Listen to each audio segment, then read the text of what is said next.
हर कहानी सिर्फ एक स्टोरी नहीं होती। कुछ कहानियाँ दिल के उन एहसास को जगा देती है जो शायद हम कभी किसी से कह नहीं पाते। Welcome to story telling with Yashika. यह आपको मिलेगी emotional love stories, heart touching moments और ऐसी कहानियाँ जो आपको हंसी, प्यार और इमोशंस का एक खूबसूरत सफर महसूस कराएगी। अगर आपको ऐसी स्टोरी सुनना पसंद है तो चैनल को सब्सक्राइब जरूर करें और हमारी कहानियों का हिस्सा बन जाइए। तो हेडफोन्स लगाइए, दुनिया की भीड़ से थोड़ा दूर जाइए और खो जाइए कहानियों की एक मैजिकल दुनिया में। Rented girlfriend episode 2। उधर मेघ की माँ हर रोज वृष्टि की बात करती है। सुन, मैं तो डिसाइड कर लिया है, दुर्गा पूजा के बाद तुम दोनों की शादी करा दूंगी। वृष्टि जैसी लड़की दोबारा नहीं मिलेगी। मेघ के होठों पर अल्फाज ही अटक गए। एक तरफ माँ का सपने, दूसरी तरफ वृष्टि की जिम्मेदारियां और उलझन। मेघ बीच में बिल्कुल खो गई। रात को अकेली बैठी मेघ खुद से बोली, वृष्टि, क्या तुम सच में मेरी हो या मैं बस एक ख्वाब देख रही हूँ? अगले दिन मिलने आने के बाद वृष्टि अचानक थोड़ी दूरी दूरी सी लग रही थी। मेघ, हमें थोड़ी कम मिलना चाहिए। मेघ हैरान हो गई। क्यों? क्या मैं कुछ गलत किया? वृष्टि ने नजर झुकाकर कहा, नहीं, लेकिन हम जितने ज्यादा करीब आने लगी हो उतना ही सब कुछ कॉम्प्लिकेटेड होते जा रही है। मुझे डर लग रहा है। मेघ ने हाथ बढ़ाकर उसका हाथ पकड़ना चाहा। वृष्टि, डरो मत, मैं हूं ना। लेकिन वृष्टि ने धीरे से अपने हाथ हटा लिया और बोला, तुम नहीं समझती मेघ, सब कुछ इतना आसान नहीं है। इतना कहकर वो चली गई। मेघ बस गंगा के किनारे खड़ी रह गई, हवा में उड़ते सूखे पत्तों की तरह अकेली। मेघ उस ठंडी हवा में चुपचाप खड़ी रही। वृष्टि के हाथ छूट जाने के बाद उसके अंदर एक अजीब सी खाली जगह बन गई थी। उसे लगने लगा था कि आजकल वृष्टि के बिना दिन की रोशनी भी बेजान लगती है। उसने धीरे से खुद से कहा, उसकी बात तो सही है, कुछ भी आसान नहीं, लेकिन फिर भी मैं उसे इतना क्यों ढूंढती हूँ? उधर वृष्टि एक छोटे से होटल रूम में बैठी थी और फोन में बिजी थी। उसकी आंखों में शीशे जैसे आसमान तैयार रहे थे। फोन की स्क्रीन पर पापा के मेडिकल बिल्स और हाथों में बचे हुए पैसे का हिसाब। उसने खुद से कहा, अगर मैं मेघ के साथ सच में किसी रिलेशन में गई तो एक्टिंग और जिम्मेदारियों के बीच जंग शुरू हो जाएगी। वो अभी मेरी जिंदगी के सारी सच्चाई नहीं जानती। वृष्टि जानती थी उसके पापा बीमार है और घर के हालत दिन के दिन खराब होते जा रही है। ये काम रेंटेड गर्लफ्रेंड बनना सिर्फ पैसे के लिए था, लेकिन मेघ के साथ वक्त गुजरते गुजरते उसका डर अब सच होने लगी है। अगले दिन कॉलेज लाइब्रेरी में मेघ ने अचानक वृष्टि को अकेले बैठकर किताब पढ़ते देखा। वो चुपचाप उसके पास जाकर बोली, वृष्टि, मुझे पता है तुमने थोड़ी दूरी बना ली है, बताओ ना क्या हुआ है? वृष्टि ने शर्म से नजर झुकाकर कहा, मेघ, मेरी जिंदगी बहुत कॉम्प्लिकेटेड है। तुम नहीं जानती पापा के इलाज के लिए कितना खर्चा है, घर की कितनी जिम्मेदारियां हैं, और तुम अगर सच में रिलेशनशिप चाहोगी तो मुझे डर लगता है। मेघ की आंखों में मजबूती थी। मुझे पता है, लेकिन मैं तुम्हारे साथ ही रहना चाहती हूँ। अगर तुम चाहो तो मैं मदद कर सकती हूँ। तुम अकेली नहीं हो। बृष्टि की आंखों में अनजाने आंसू भर आई। उसने महसूस किया यह एहसास सिर्फ एक्टिंग नहीं है। मेघ धीरे से बृष्टि के पास बैठ गई। उसने हल्का हाथ उसके कंधे पर रखा। बृष्टि कुछ देर चुप रह गई। ये, उसने धीमी आवाज में कहा, यह बहुत डेंजरस है। क्यों? मेघ ने पूछा। क्योंकि मुझे अपने इमोशंस से डर लगता है।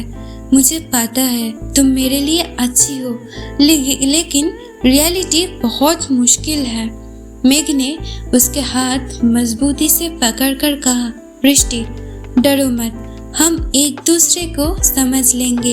एक्टिंग और रियलिटी के बीच जो फैसला है, मैं उसे मिटा देना चाहती हूँ।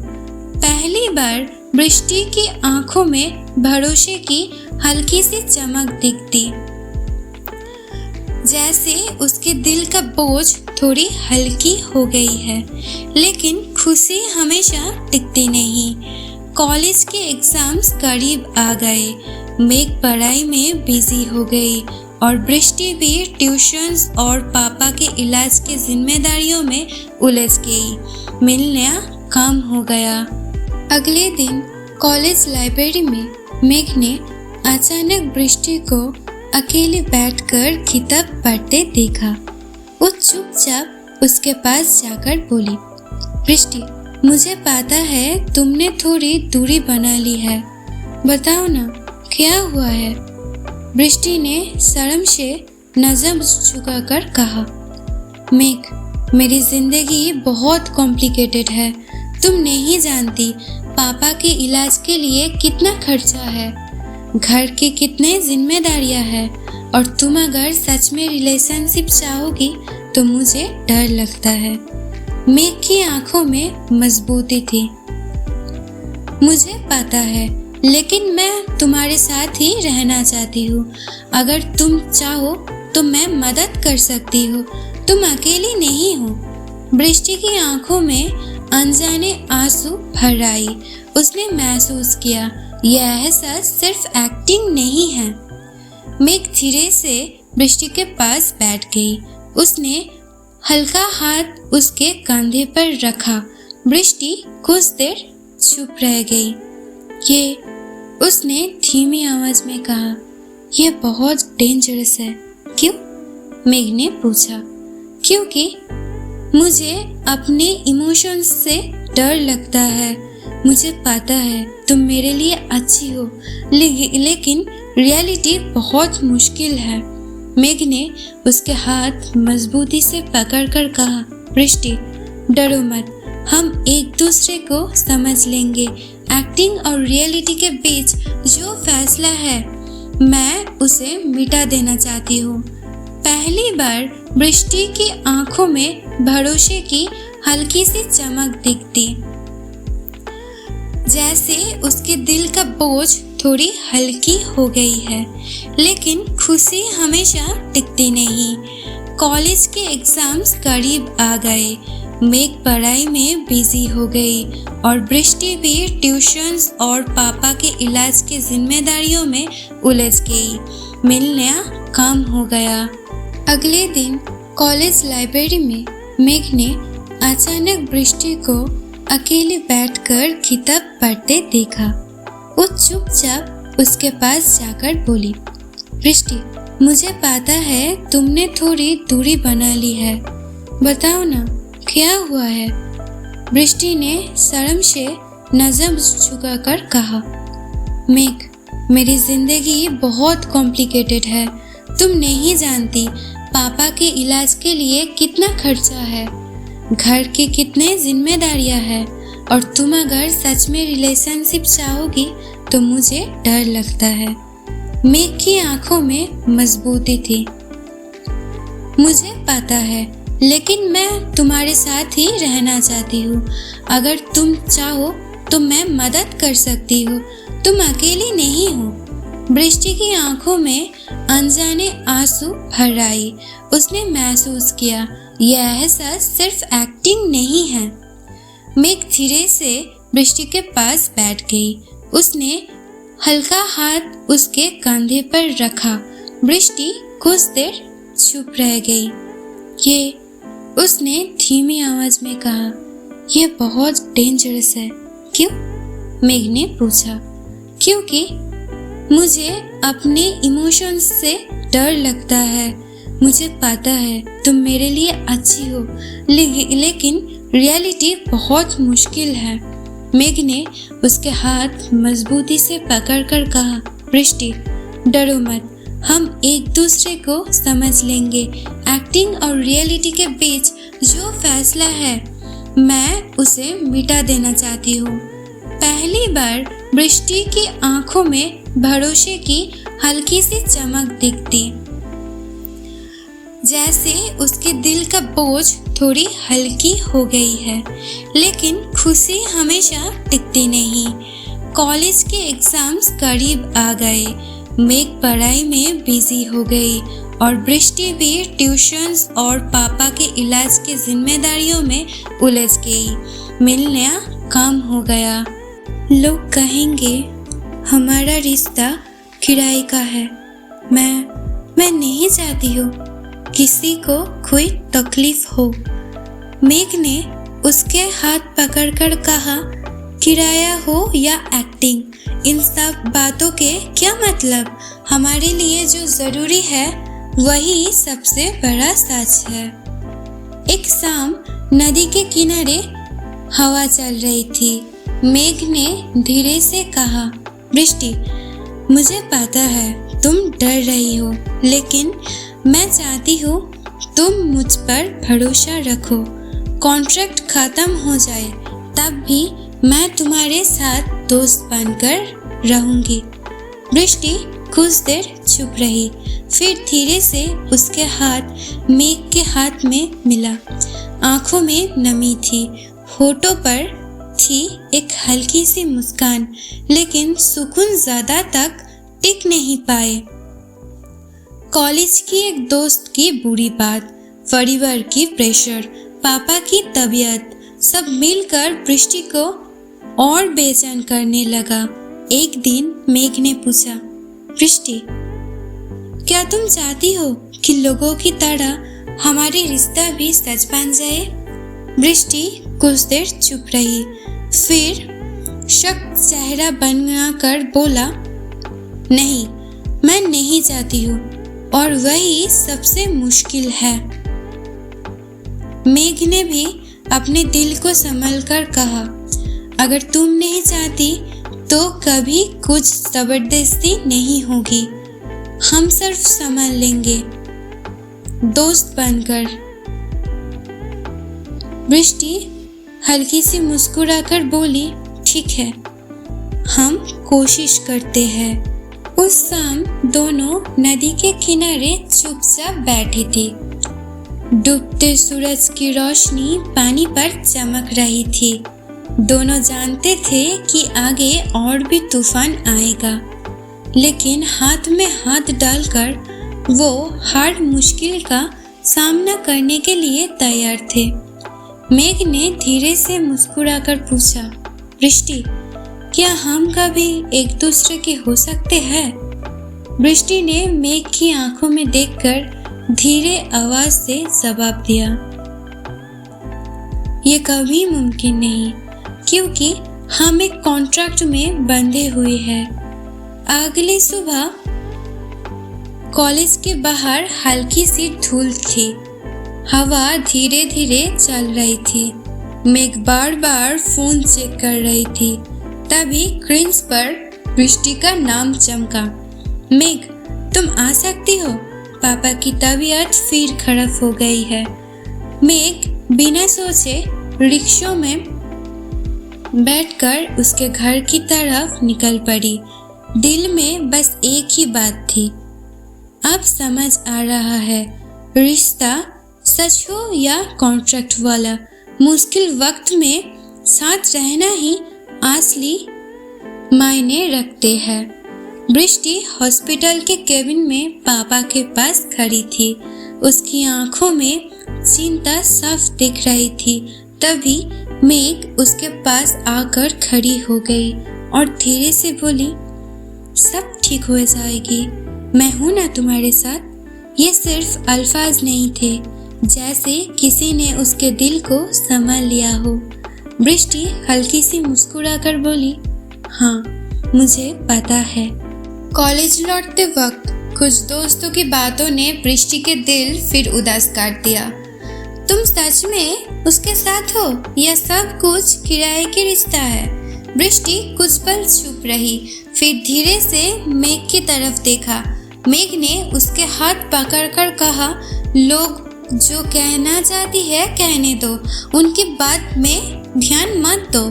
बृष्टि के होठों पर एक फीकी सी मुस्कान आ गई, लेकिन दिल में वो जानती थी कि समझ से लड़ना इतना आसान नहीं होता। रात को दोनों फिर नदी के किनारे बैठी थी। खामोशी, हवा और दूर चमकता पानी सब मिलकर एक अजीब सी फीलिंग दे रही थी।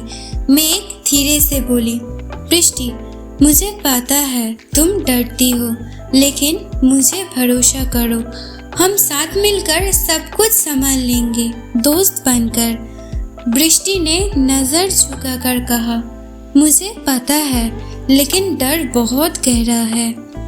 मेघ ने उसका हाथ अपने हाथों में मजबूती से पकड़ लिया। हम दर्द को साथ मिलकर जिएंगे और डर को भी साथ मिलकर हरा देंगे। तुम कभी अकेला नहीं हो दोस्त। बृष्टि की आंखों में आंसू आ गई, लेकिन चेहरे पे एक प्यारी सी मुस्कान भी थी। पहली बार उसे लगा, चाहे कुछ भी एक्टिंग से शुरू हो, लेकिन उसका दोस्ती बिल्कुल सच्चाई है। अगले दिन बृष्टि के पापा की तबीयत और ज्यादा खराब हो गई। मुश्किलें और गहरे होने लगी। मेघ मजबूत आवाज में बोली, बृष्टि टेंशन मत लो, हम सब संभाल लेंगे, बस मुझ पर भरोसा रखो, सब ठीक हो जाएगा। बृष्टि मुस्कुराकर बोली, ठीक है, हम कोशिश करते हैं। इस तरह उनकी एक्टिंग चल रही थी। उनका रिश्ता अभी भी सबके लिए साफ नहीं था। कुछ लोग उसे नॉर्मल मानता तो कुछ शक की नजर से देखते हैं। कोई कहते हैं ये तो कॉन्ट्रैक्ट वाला रिश्ता है, और कुछ सोचते हैं क्या कॉन्ट्रैक्ट में इतना गहरी दोस्ती हो सकती है। लेकिन मेघ और बृष्टि दोनों ही जानती है, बाकी सब चाहे झूठ हो, लेकिन उसकी दोस्ती बिल्कुल सच्चाई है। इतनी अजीब काम के बीच में इतना गहरी दोस्ती उसके लिए गॉड गिफ्टेड है। अब दुनिया कुछ भी कहे, बृष्टि की आंखों में एक अलग सी चमक रहती है, एक भरोसा, एक उसकी और मेघ की सच्चाई दोस्ती का एहसास। रात को फिर दोनों नदी के किनारे चुपचाप बैठी थी। ये अब उनकी रोज की आदत बन चुकी थी। दिन के आखिरी में यहाँ आकर बैठना, बातें करना। ठंडी हवा चल रही थी, दूर पानी चमक रही थी। मौसम शांत, मीठे और सुकून भरा था। मेघ धीरे से बोली, बृष्टि अगर हम एक दूसरे के लिए कमजोर पड़ गए तो? बृष्टि ने नजर झुकाकर कहा, हम कमजोर नहीं पड़ेंगे, क्योंकि दोस्ती ताकत देती है, कमजोर नहीं बनाती। मेघ ने उसके हाथ थामकर कहा, हम दर्द को एक साथ मिलकर जिएंगे, कभी अकेला मत समझना अपने आप को। मेघ ने उसका हाथ थामकर कहा, हम डर को एक साथ मिलकर जीतेंगे, तुम कभी अकेला नहीं हो, ये याद रखना। बृष्टि के चेहरे पर एक खूबसूरत मुस्कान खिल गई, और तभी दूर कहीं से एक गाने की आवाज हवा में तैरती हुई उन तक पहुंची। तू अगर मेरी ये हवाएं तेरी तू अगर मेरी, सारी राहें तेरी तू अगर मेरी, मैं हूँ तेरा। तू अगर मेरी, ये उजाले तेरी तू अगर मेरी, दिल हवाले तेरी तू अगर मेरी, मैं हूँ तेरा। To be continue. अगर आज की कहानी ने आपके दिल को छू लिया हो तो लाइक और कमेंट ज़रूर करिएगा। मिलते हैं फिर एक नई कहानी, नए इमोशंस और एक नए सफ़र के साथ। तब तक के लिए अपना ख्याल रखिए और कहानियों से जुड़े रहिए।